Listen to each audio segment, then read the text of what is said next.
Company. Welcome to the World Storytelling Cafe, and today I am live in the actual cafe in Marrakesh. About to go to Ouzoud Waterfalls tomorrow morning, but for the moment we're in the cafe. I'm just going to move the camera around so you can see this fine architecture. Oh, Anyway, but I'm not running things. It's run actually it's run actually from the corner with Waleed flying the magic carpet. yeah, But absolutely. the but second in command Waleed this evening is is Shropshire and the wonderful Mike Rust. Last weekend I was with him at Get a Word in Edgeways. Fantastic little festival. Well, major festival. In fact, it's probably the greatest cultural event in the UK, if not Europe. But Well, not quite. No, not quite, John. Not yet. Give me another year. Okay. but Mike, can I hand over to you and the running order and everything else? Is everything is in Absolutely. your hands? Just before you disappear, John, I'm here for the what whole else program. are we what else are we going to advertise? So we've got some parish notices to do, presumably. Yes, but I can't remember who's on next weekend, next Friday. Who's on next Friday, Waleed? Okay.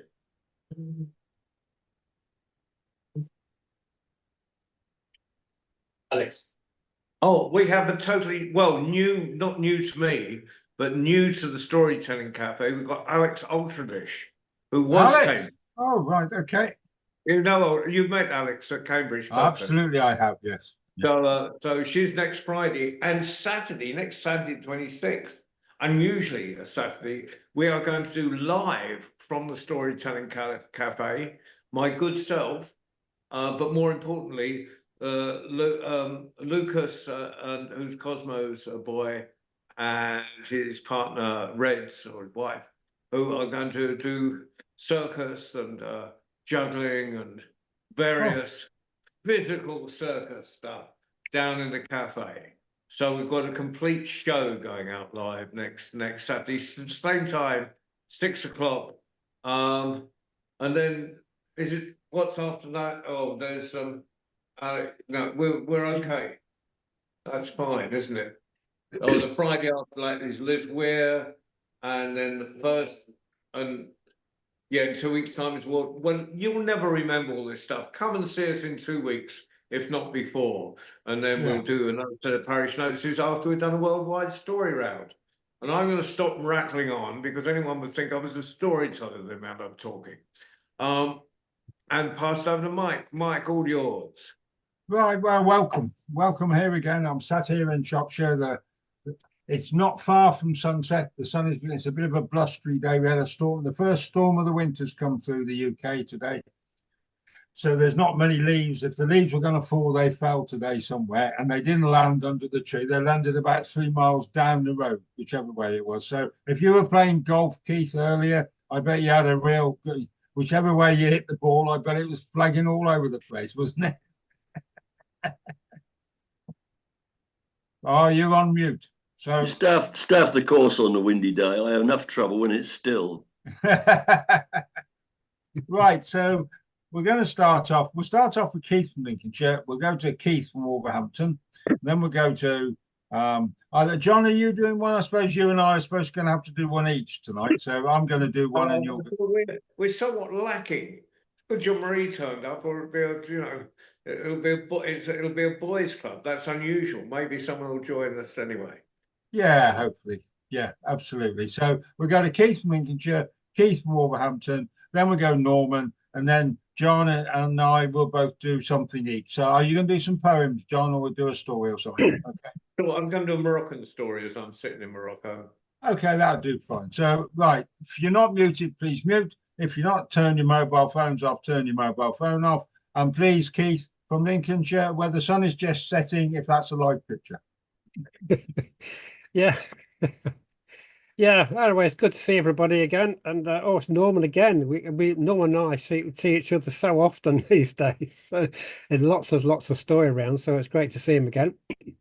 Well, this is a story I've been working on, and so I've been sort of hawking it around, these story rounds just lately. Well, it was in a little hamlet, or near a little hamlet called Vogo, in Gudbrandsdale in Norway, long ago. And there was a poor couple that had a farm, and they had lots of children. They had quite a number of children, and the two eldest boys, they used to go roaming around lots of the around the valley, lots of the lanes and lots of the villages, because they were told to go and do some begging to help make ends meet. And so they went into the towns and villages begging. Now they would roam around all the area and the valley and down there. And one day they decided to go to Hedell Forest. And they'd heard that on the way there was some fowlers that had been catching birds, and they'd built a shack. And they decided they would, on their way, they would go and see these fowlers and see how they caught the birds.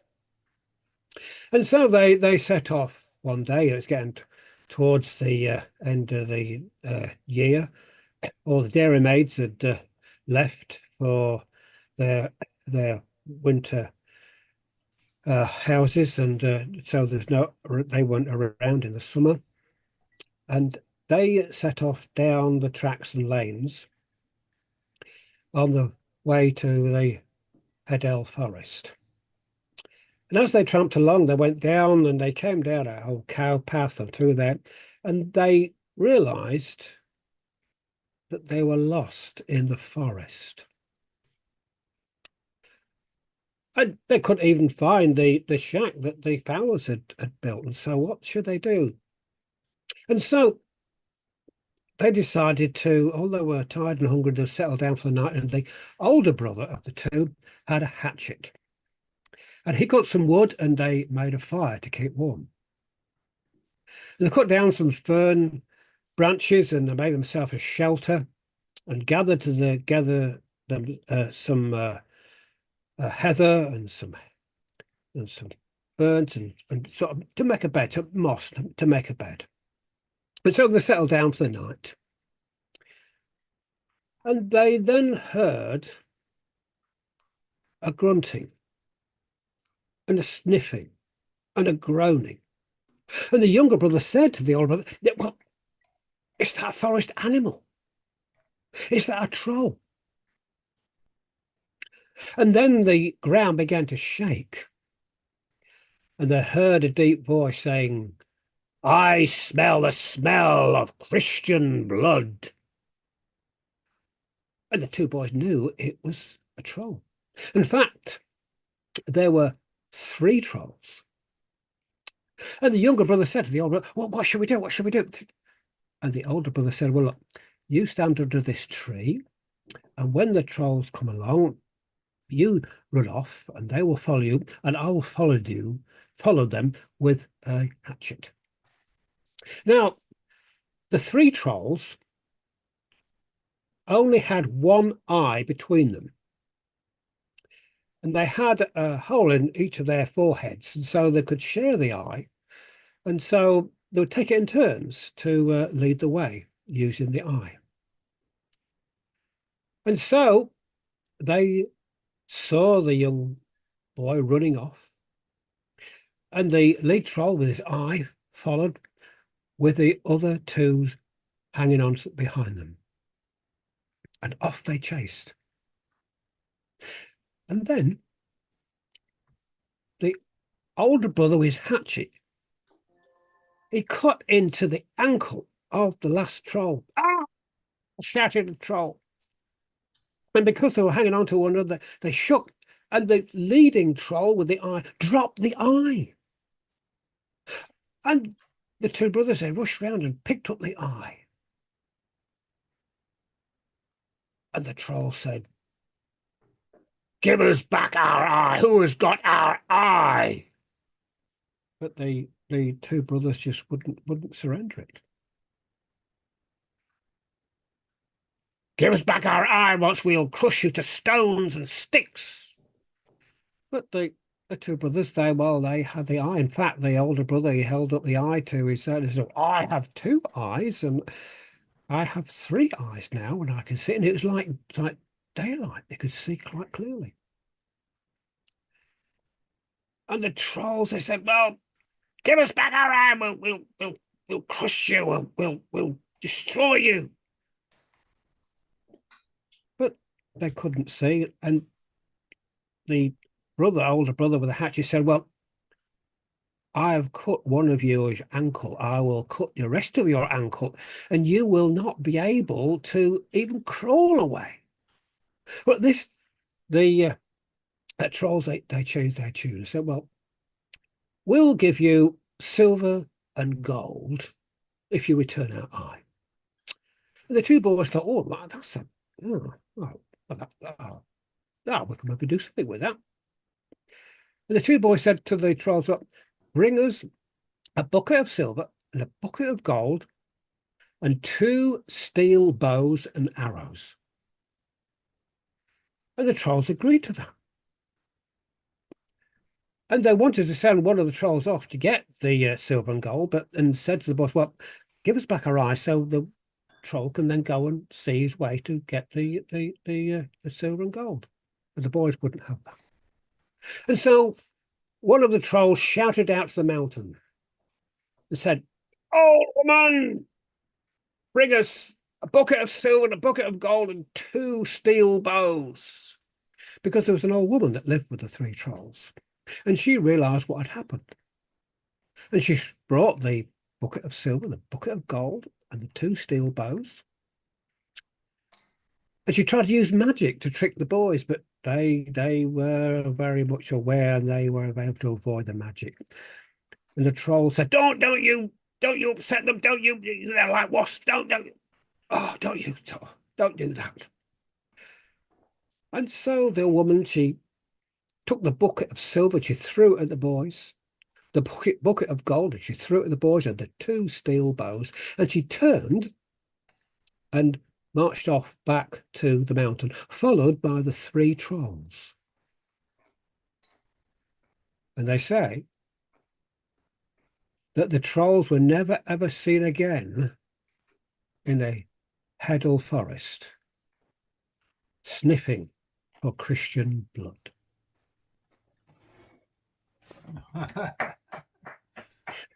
So just exactly where's the Heddle Forest?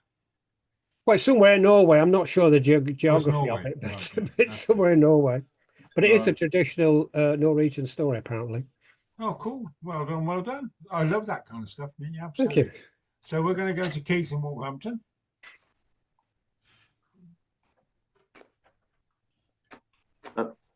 I'd like to take you back to Tudor times and introduce to you Simon Howgill.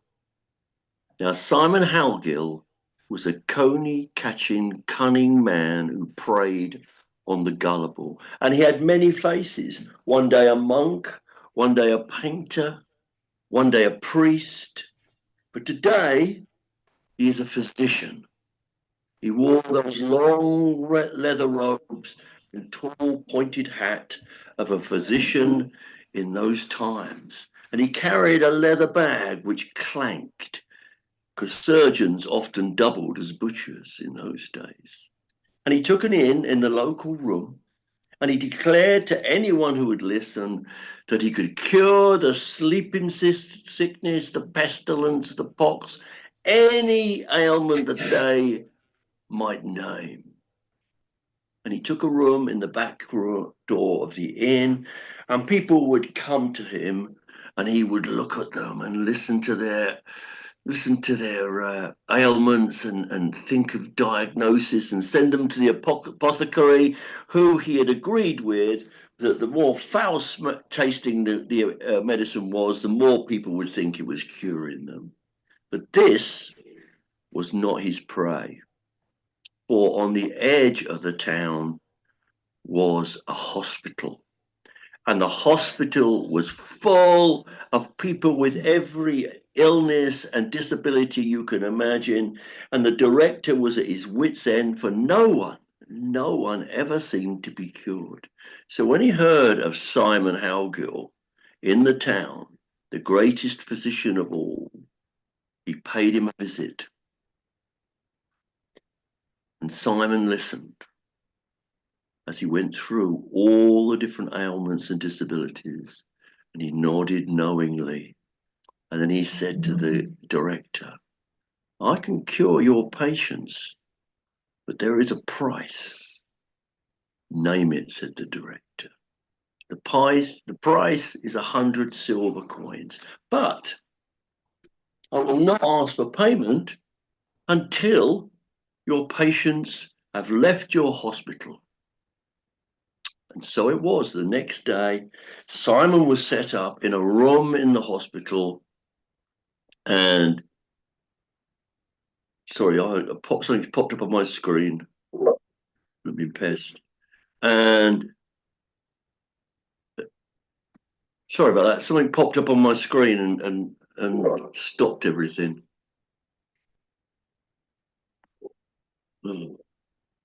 Anyway, I can't see you, but I imagine you can still see me.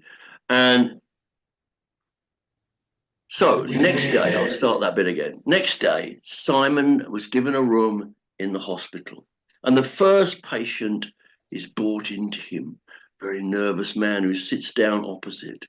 Simon has a sheet of paper and a quill and an ink pot. And he asks the man to explain his ailments. And the man tells him in great detail about a rash on his body that itches and itches and itches. And Simon scratches his chin and scribbles down incomprehensible notes. Then he looks up at the man and he says, I like you. You've got a lucky face. And I'm going to tell you a secret. For in order to cure the folk in this hospital, I shall find the sickest of you all. And then we shall build a fire and tie that patient to the stake and burn them till they are completely consumed. And then the black ash at the bottom, I shall make a potion to feed to everyone, whatever their ailment, whatever their disability. And then you shall all be cured. And the patient is aghast of what he's just heard, but it is a secret that only he knows. And of course, what he doesn't know is Simon has told every patient the same secret. And so at the end of the day, he asked the orderlies to build a huge fire into the hospital courtyard and put a stake in the middle of it. Now, to Tudor folk, a burning at the stake was something very real that they may well have seen in their own town. So the next morning, when the patients were arrayed before him, he stood on a bench and said, I need to find the sickest of you all. And he pointed at the fire. There was a transformation in the patients. People with limps started to walk painfully but straight toward the gate. People with crooked backs stood up straight. People with bad chests took a breath and suddenly found their chests were clear. Ailment after ailment was dismissed on this terrible thought as the patients made their way toward the gate and left the hospital. And when the last one had stumbled and hurried out, the director walked forward, amazed at Simon's success, and handed over his bag of silver coins. Simon, better off than he had ever been, left the town that night. And over the next few days, gradually the patients came stumbling back with their itches and limps and coughs. And the director, although 100 silver coins poorer, was perhaps a wiser man for Simon Howgill's visit. Thank you. That's from Dave Tong's Book of Tudor Tales. Oh, thanks, Keith. I've got a story a bit like that. I'm going to tell it now. Right. Okay, Norman, are you telling stories today?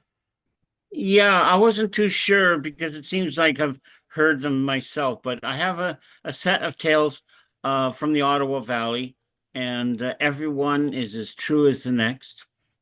So these are true Ottawa Valley tales, homegrown, if you will. Now, I know it's the autumn, but we're going to start off in the midwinter.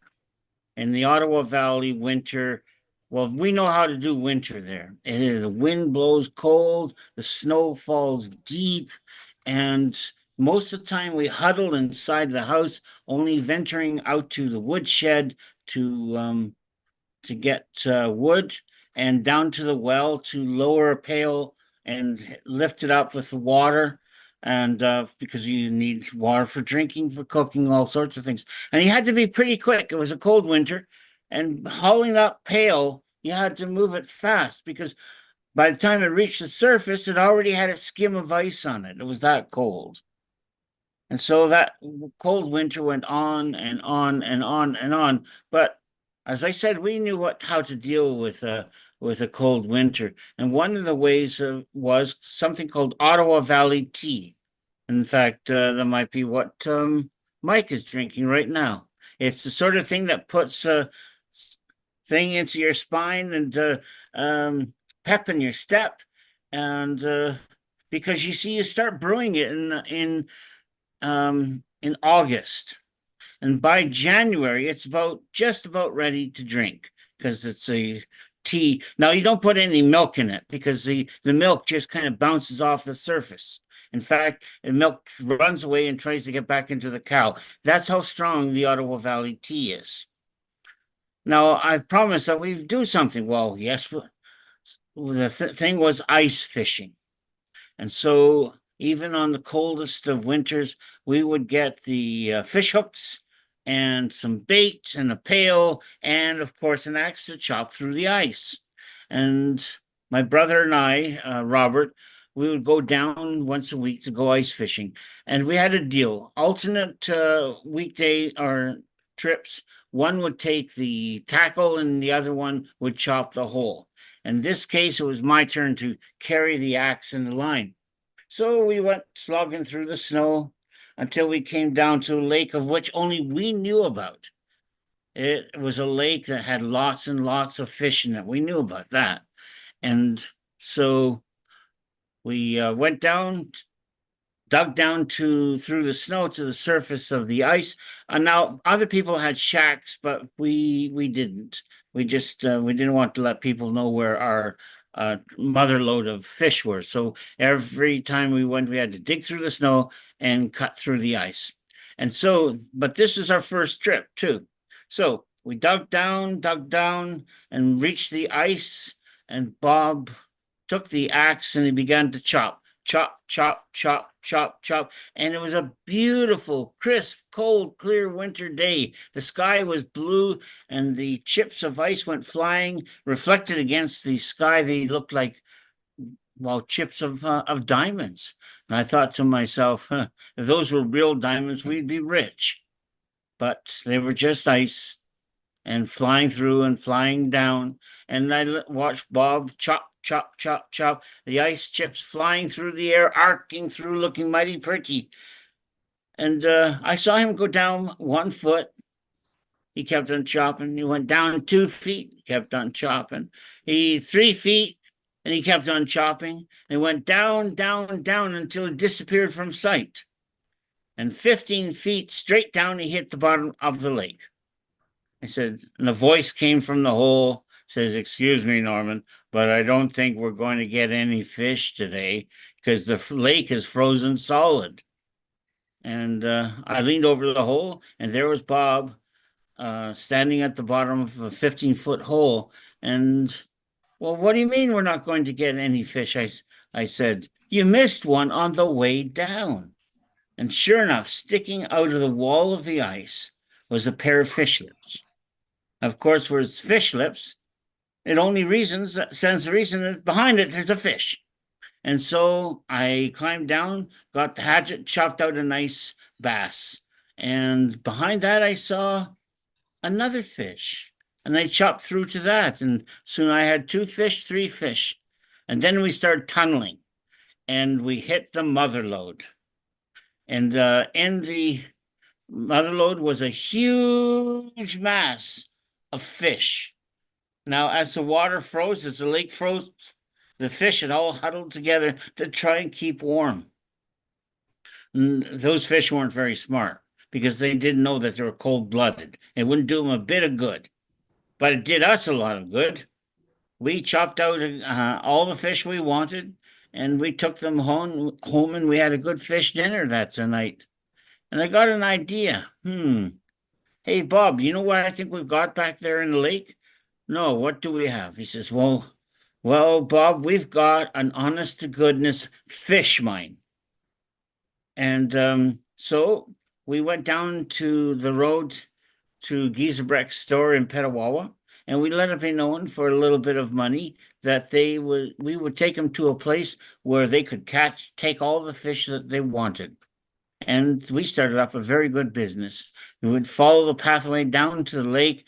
They would go into the fish mine with a hatchet and come out with a bunch of fish. And we were doing pretty good business through the rest of that winter. But one day when we were getting out a couple more, I had an idea. And I turned to Bob behind me and says, Bob, I think it's time to close up the fish mine. I said, why? Well, fish make fish. If we take them all, we won't have any for the spring or for next year.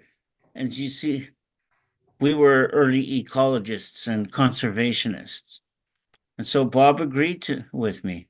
We took the fish we had, put them in the bucket, climbed out of the fish mine, and the winds blew and filled the fish mine with snow, and the snow became ice, until at last you would never have known that there was a fish mine there in that spot.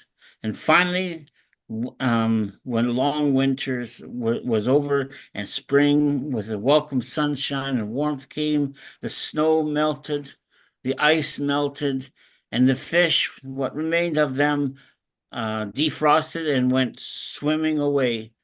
And that was the end of the Ottawa Valley fish mine. And that was the only fish mine, because you see, what was global warming? It'll never, ever get cold enough for another Ottawa Valley fish mine.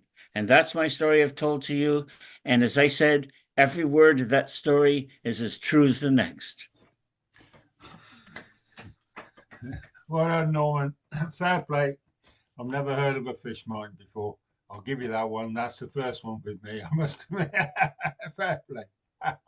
That's an original Ottawa Valley tale that I cooked up, or one year when I was looking for stuff, and I realized there weren't any decent Ottawa Valley tall tales.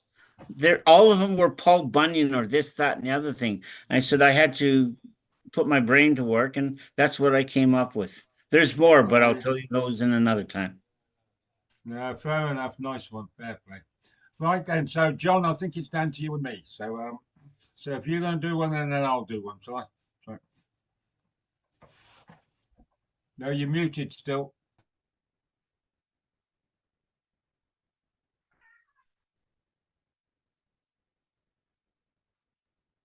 That's it. Does Maureen want to do one? No. Ugh. Oh, I was hoping to hear you tell a tale tonight, Maureen. Never mind. Well, I better tell one myself then. Yeah, I did ask her already. Okay. Oh, Yeah, sure you I'm would. sorry, not today. I am not prepared at all. So That's we're okay. here every Come back to us in 2 weeks. Yes. I will, Where- I will. wherever you Thank you. are in this I big wide wasn't, I wasn't prepared at all. I No, didn't. know this was going on, I so- did only tell you a few hours ago that this existed, so. Yeah, well, yeah. Next You know, time, like, next time, John. Thank you. yeah, I did kind of drop it on you Yeah, very yeah, but quickly. yeah. Thank you. Sorry. No, don't apologize. Good to see you. Yes, lovely. Thank Oh, you. that's good. Thank you, gentlemen, all of you. I'm very impressed. Thank you. We haven't Yeah, finished yet. and there's usually, honestly, there's usually more women that here than there are. It's so okay. I like a lot of men. This is a good thing for me. that's a good thing. Well, you know, it's You're so I'm gonna sounding tell like Marie. You're sounding like our kind of girl. There you go. Yeah, okay. Go on then, John Rose. Stop prevaricating. Away you go. Well, would I do that? Would I prevaricate? I'm just going to see. I'm going to tell, but I'm going to just see if there's anyone downstairs so I can have a bit of a live audience. But if there's not, I shall stay where I am here. Okay, I'm just walking around the cafe. We'll have a look at the cafe while I'm walking around. Okay. Right. See you downstairs. Have we got anyone down there? Umaya. Is there anyone down there? Is there any? Have we got any customers? Well, then I shall continue where I am then. Right. I'm just dragging this out. So, anyway, this is a Moroccan story, and there was a man and a woman, and they were attempting to have a baby, and they'd tried everything. Nothing was working. And I'd almost given up when a woman was walking through a village and she met a little peddler woman who said, I've heard about your problem. I think I can do something about it. Take this to Jean. Eat it, and you will be with child. It's very special to Jean. It's got lamb, almonds, apricots, and a few special secret ingredients. And the woman said, I'll have two, in case the first one doesn't work. Well, she went home and she hid the second to Jean behind a water bottle and ate the first and went to bed. Didn't mention anything to her husband. She was just hoping. Well, in the middle of the night, the man woke up and he was a bit hungry. And we've all done it in the middle of the night, thinking, wouldn't it be great if there was something to eat? And these days we might pop down to the fridge and raid the fridge or the larder or something. And he's poking around and he's looking for something to eat. And he gets the water bottle and he sees it's Jean behind the water bottle. Second to Jean. I'll eat this. The lamb and the apricots and the almonds and the secret ingredients all went down almost in one gulp. He was that hungry. Well, a few months later, the woman started getting bigger. And she had a big smile on her face, and she glowed that glow that people get when they're expecting a baby and they've been trying and trying and trying and it's not happened. And she told her husband. And her husband at first had the big smile. But then he wasn't so happy because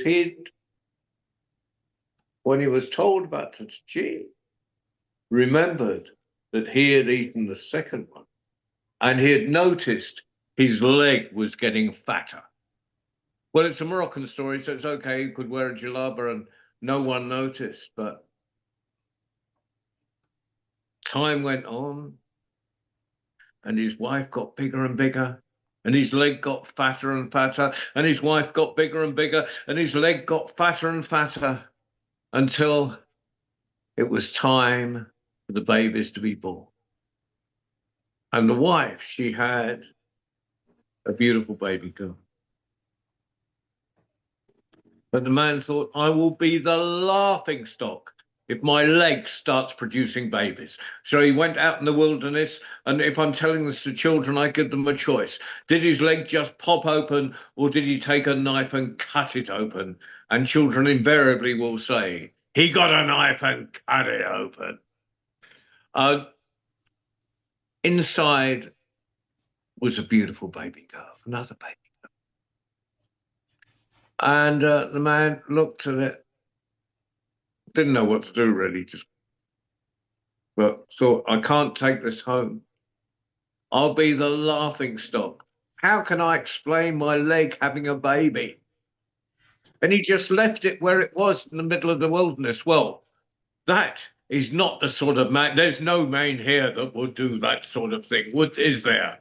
No, there is not. We are not wusses. But he was. And quite rightly, he disappears out the story at this point because we want nothing more to do with him. He's like those people you know that have been friends and they do something and they're not worth having around and you never speak to them again. And as far as I'm concerned, that's what happens to this character in the story. But the baby girl, she's in the middle of the wilderness. She's wet, she's hungry, she's crying. When along comes a family of antelope. And the mother antelope, here's the baby. And all the instincts of the mother. She suckles the baby. And the girl grows up with the antelopes and learns to run with them. And there's a story about going around, a legend going around about this girl who runs with the antelope. And one day, people think she's a sprite or a fairy or something. And one day there is a hunter down by the waterhole, and the antelopes are drinking, and the hunter's got his arrow and his bow and arrow, and he pulls it back and he's about to launch the arrow when the girl sees him, catches a glimpse of him from the corner of her eye, and leaped in front of the other antelopes, wanting to save her sisters. Well, the hunter saw her and lowered his bow. And he went back and he told the prince all about the beautiful girl who lived with the antelopes. Now, the prince was fascinated and he wanted to know whether the girl was a human or a sprite. So he had a wise uncle. And he went to the wise uncle and he said, how will I know if she's a human or a sprite? And the uncle said, take 2 plates of semolina, one with salt and one without salt, and put them next to the waterhole. And if she eats the one without salt, she's a sprite, because sprites can't eat salt. But if she eats the one with salt, she's a human. And he took down, he hid with his horse in the undergrowth, and he put the 2 plates of semolina, one with and one without salt, and down came the antelopes, and the girl was with them. She'd never tasted human food before, but she took one finger and tasted the one without salt. It's okay. Nothing much. But then she put her finger in the one with salt. She ate it all up. Well, the prince was so pleased, he stepped out, really, princey boy standing there. And he was a good-looking boy. And the girl had no fear. And she walked towards him. And the prince called out his horse. The girl got on the back of the horse and they rode back to the prince's palace. Well, the prince already had 19 wives. And they saw this beautiful wife coming in, and the new wife, and they were a bit jealous. And they were even more jealous when the prince took her into a room and didn't come out till 3 weeks later. They're all talking to each other. Well, he was only 2 days with us. He was only 4. And when the prince and his new wife came out, there were 19 pairs of jealous eyes staring at them. And the prince was afraid for his new wife. So he ordered a pavilion to be built at the bottom of the garden. But the king Eve didn't even notice what was going on. He just called his boy one day to him. The prince said, "There's business on the other side of the kingdom. Go off and deal with it." And the boy, he was worried, but he left his new wife. The prince left his new wife with the 19 wives and said, "You make sure you look after her." And they promised, and they pretended to. And they started combing their hair. But you know, it's like with combing your hair, you get tangles. And when you pull the tangle, it hurts. And so it went tangle. And every time they hit a tangle, one of the other wives put a needle in his new wife's head. And so it went on, tangle after tangle, needle after needle, tangle after tangle, needle after needle, tangle after tangle, needle after needle, until the last needle went in and she turned into a dove and she flew off. Well, meanwhile, the workers are building the pavilion that the prince has ordered at the bottom of the garden so he can live there with his new wife. But every night, as they were building, the dove would come and sit on the walls and go, born of a gene from the leg of a man, I married a prince, his wife was cruel to me, walls fall down. And every morning when the workers came out, there was their work sitting as a pile of rubble on the ground. And this happened night after night after night. And there were new workers employed, but their workmanship wasn't any better, because every night the dove came back, born of a tagine from the leg of a man. I married a prince, his wives were cruel to me, walls fall down. Until eventually the prince came back. He asked where his new wife was. And the other 19 said, "Oh, one morning we woke up and she'd grown hoofs and she ran off with the antelopes, and she runs with the antelopes." Well, the prince, being a man, just sulked. He walked around the palace. His bottom lip was dragging around the palace, or the floor of the palace behind him.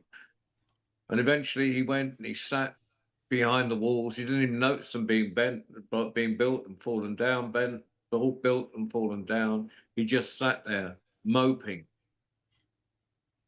mourning for his lost wife. One night the dove came and landed on the wall. Born of a tagine, from the leg of a man I married a prince, his wives were cruel to me, walls fall down. He didn't even notice the crashing behind him. So the next night, the dove landed on his lap. And when you're sad, and whether it's an animal or a pet, you're really sad, you tend to stroke them. And he began absent-mindedly stroking the dove, and he stroked his head. Oh! He felt the needles. And he started pulling them out, one by one, by one, by one, by one. And as the last needle came out, the dove turned back to the girl. The pavilion was instantly built. And it was of gold. And as for the other wives, I don't know what happened to them, but in the garden of that pavilion is a golden aviary with 19 doves in. Oh, lovely, John. Absolutely lovely. That's a lovely story. And that's you picked that up in Marrakesh over there. Yeah, I've adapted it. I heard it, I think, from Kamal first, and he had it as Tajine's, but I didn't. And then I read it in a book, and it had, but it'd been anglicized. So instead of a Tajine, it was two apples. And then it's a bit, you can only tell it if you can imagine what you're talking about. And I saw a Tajine last night, just bubbling away. And I could see the apricots and the nuts and everything. So I could visualize it in my head as I was telling.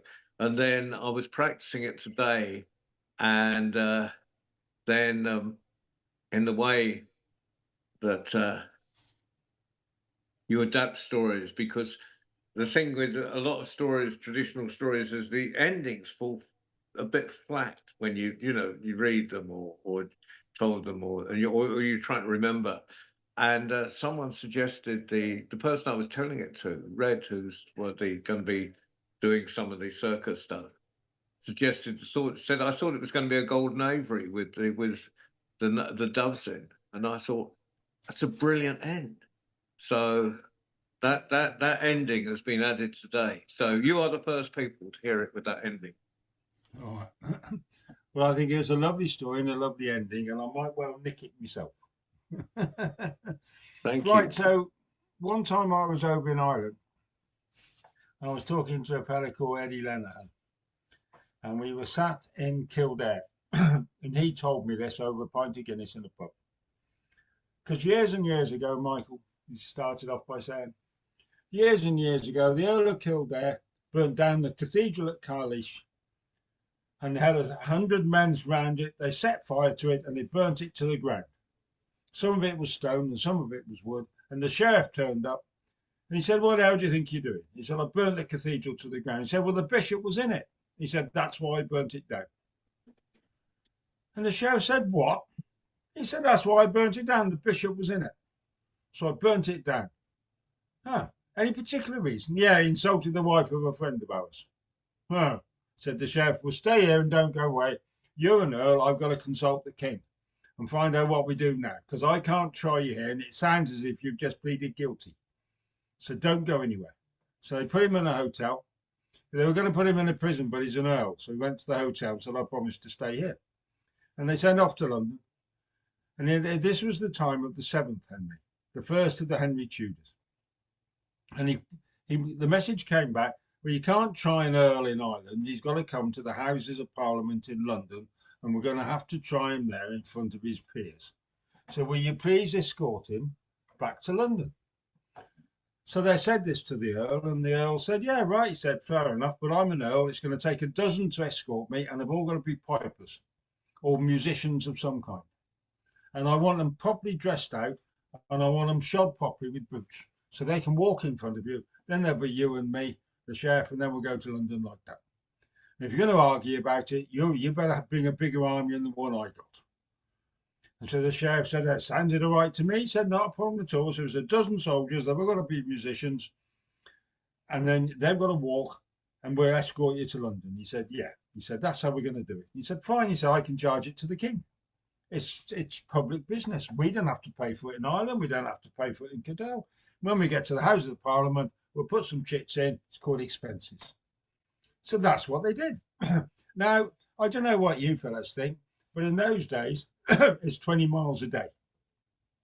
Now, I wouldn't like to walk 20 miles a day. Don't mind sitting on a horse, but 20 miles a day is a bit of walking, but that was the standard. So it took them 3 days to get to Dublin to catch the boat over to Holyhead. So that's 3 days' pay, and all the soldiers were getting paid. But the best thing, as far as the earl was concerned, because he sat down there, they always finished at 6 o'clock. They had a meal. He got his pipes out. All the other musicians, they got all their out, and they had a session to 10 o'clock at night. A meal and 4 pints of beer. That's fair enough, is what the earl thought. And well, the sheriff, he played a bit as well. He thought that sounded fair enough as well. So that's what they did every night. So that was 3 days. Then he got to Holyhead. Well, it was 10 days before they got to London from Holyhead. And every night they did exactly the same. And when he got into the Houses of Parliament, the sheriff, he turned up, and they took the earl to the Tower of London, and they laid off the soldiers, and they said, "You can wait, and we'll all have to go back together." And they put the chitty into the king. And the king looked at it, and he went, "Well, that's a lot of money." Because Henry VII was known for being a bit of a tight Welshman. And he wasn't very happy about it, but he went apoplectic when all the others, because he had to call the Houses of Parliament together, the House of Lords, and all the other lords, they all knew it was official business. So the Duke of Northumberland, he came down with 300. The Duke of Norfolk, he came over with a good 250. Because if you're a duke, you've got to have a proper escort. And the Duke of Northumberland was laughing, and the Duke of Norfolk sent back and said, "Send me another 50, so at least we've got 300 each." Then the Duke of Cornwall turned up, well, he had another 300. Then all the other dukes turned up. Duke of Gloucester, he's a royal joke, he had 500 litres, and they all put the chitties into the king. And the king, this pile of money going, the chits were coming in and money was going out. There was a party all over London and everything else. And he was going apoplectic, he was. He said, right, this all finishes 10 o'clock tomorrow morning. The houses of Westminster Palace, get that Earl out of the Houses of Parliament, get all the Houses of Parliament there, get the Earl out of the Tower of London, and I'll try him, and then that's the end of it. And they all said, oh no, we've got to go home yet. He said, we bought him here, you've got to pay for him to go home as well. And this is by then the king, he was getting really cross about it all. This was costing an absolute bloody fortune. Anyway, he set it all up to all the dukes and the lords and the earls and everybody else were all sat round there and everything. And they wheeled in the Earl of Kildare. And the king looked at him and he was not best pleased. It's costing a fortune and everything else. And he looked round in the gallery and there was all the women. He didn't know how much the women were going to cost him and everything else. And there, alongside him, just behind him on the right, his good lady herself, the Lady Elizabeth, his queen. She came and sat down behind him. She went, isn't this nice? We'll have a bit of a party tonight. And the king turned around and said, who's paying for that? The king can't have all these people here with all their wives and everybody else. And we can't do something. We have to be kingly. And that costs money. And the king, he was muttering. And he turned round and he said, right, he said, why did you burn down the cathedral in Kullesh? He said, because the bishop was in it. He said, well, why did you burn it down? What did the bishop done to upset you? He said, he called the friend of mine's wife a whore and a slut. So I wasn't having that. So I burnt the whole cathedral down. The king says, it's a bit extreme, isn't it? You know, couldn't you find a cheaper, or you meant better way of doing it? You could have sort of remonstrated with him. You had to burn the whole thing down, and then I have to arrest you. Then you have to send more, and I have to pay for all this. He said, you know, maybe he didn't mean it. Maybe, haven't you got a sense of humour about these things? Anyway, who was this bloody woman that you got so cross about? And the Earl turned round and said, well, it was your wife, actually. The Lady Elizabeth over there. And there was a complete silence. And the Lady Elizabeth stood up and went, what did he say about me? And the Earl of Kildare said, Lady Elizabeth, he called you a whore and a slut. I hope you burnt the cathedral down with him in it, she said, turned round and walked out. She hit her husband to the one side and said, and you can pay for all of it. And nobody says that about me. And he turned out. And the king said, okay, you shouldn't have done it, but I'll let you off. Okay, there's nothing more I can do about it. I'll sign off all the expenses and you can all go home. We'll have a party tonight.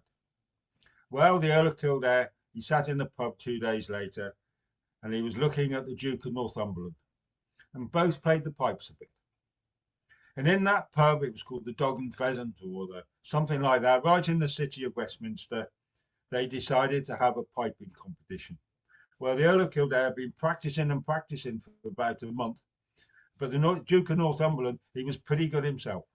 And you all know how to work out a piper competition. If you don't know a piper competition, one plays one tune, another plays another tune, and another plays another tune until you run out of tunes. Well, I learned this story in Ireland, but I have heard the same story from somewhere else but I'm going to finish it in the way that Eddie Lenihan finished it with me. Because just as the sun was coming up that morning, the Earl of Kildare got to his very last tune.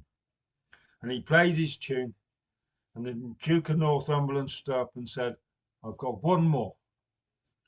And the Duke of Northumberland looked at the Earl and he said, if I play this tune, I think I've won. And he stood up and he started playing a really, really nice polka from the north end of England. And the Earl of Kildare walked out down to the River Thames, sat there and knew he'd lost. And there was a lark in that morning. And the lark was singing across the River Thames. And the Earl of Kildare, he wrote a tune. He called it Lark in the Morning. And he walked back into the Palace of Westminster, and that was the first time the Lark of the Morning had ever been played. And the Duke of Northumberland knew he was beat. He put his pipe down, stood up and did the gentlemanly thing and said, in front of I stands a better piper than I. Congratulations, Earl, you've won. But can I play that tune, that last tune, please? So that's what they did. They shook hands, they called themselves equal, and they both took a tune back. One took it back to Kildare, and the other took it back to Northumberland.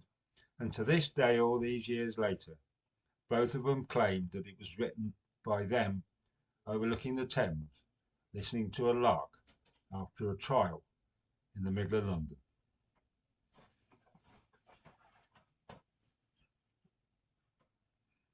Lark in the morning.